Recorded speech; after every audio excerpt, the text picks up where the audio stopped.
ఏపీలో టీడీపీ వైసీపీల మధ్య dialogue war నడుస్తూనే ఉంది.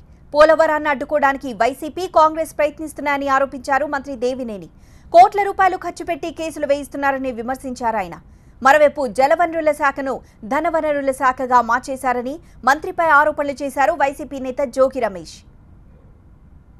విజయసాయిరెడ్డి రాజ్యసభ సభ్యుడు ఫండింగ్ ఢిల్లీలో ఫండింగ్ ఉమాభారతికి ఉత్తరాలు రాసి రాజ్యసభలో ప్రశ్నలు అడిగే రాజశేఖర రెడ్డి ఆత్మ కేవీపీ రామచంద్రరావు కోట్ల రూపాయలు ఖర్చు పెడతా ఉన్నారు.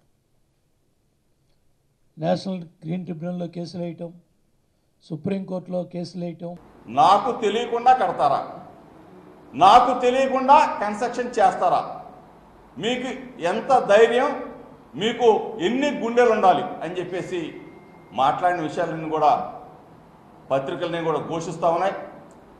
మంత్రి గారు రిబ్బన్ కట్ చేయాలంటే అక్కడ ముడుపులు ముట్ట చెప్పిన వైనాన్ని మనం చూస్తూ ఉన్నాం.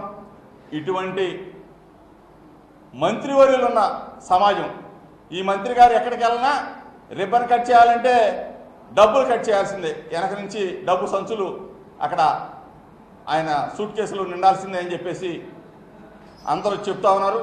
పోలవరం ప్రాజెక్టులో మేము విష పదార్థాలను ఎత్తిపోస్తున్నామంట. దానివల్ల సామాజికవేత్తకి ఆరోగ్యం, ఊపిరితిత్తులు చెడిపోయినాయి అంట.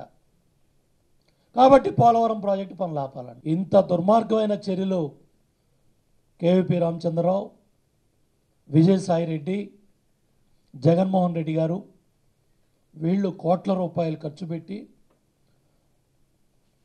రాష్ట్ర ప్రజల ప్రాణనాడి, జీవనాడి పోలవరం ప్రాజెక్టు అవ్వాలని పార్టీలకు అతీతంగా, కులాలకు అతీతంగా, మతాలకు అతీతంగా తెలుగువాడు ఖండాంతరాల్లో ఏ రాష్ట్రంలో ఉన్నా, ఏ దేశంలో ఉన్నా, ప్రపంచంలో ఎక్కడున్నా కూడా మనస్ఫూర్తిగా అందరూ కోరుకుంటున్నారు, ఈ ముగ్గురు తప్ప. ఆయన జలవనరుల శాఖని ధనవనరుల శాఖగా మార్చుకున్న వైనాన్ని ప్రజలందరూ కూడా గమనిస్తూ ఉన్నారు. ఆయనకి కూడా తప్పనిసరిగా ధనవనరుల శాఖ మంత్రి కమిషన్ ఏజెంట్గా అట్లా పోలవరం నుంచి ఎంత డబ్బులు రావాలి, పట్టిసీమ నుంచి ఎంత డబ్బులు రావాలి, పెద్దబాబు గారికి ఎంత పంపించాలి, చిన్నబాబు గారికి ఎంత పంపించాలి, ఎవరెవరికి ఎంత సర్దుబాటు చేయాలి, ఈయన కమిషన్ శాఖ మంత్రిగా మారిపోయాడు.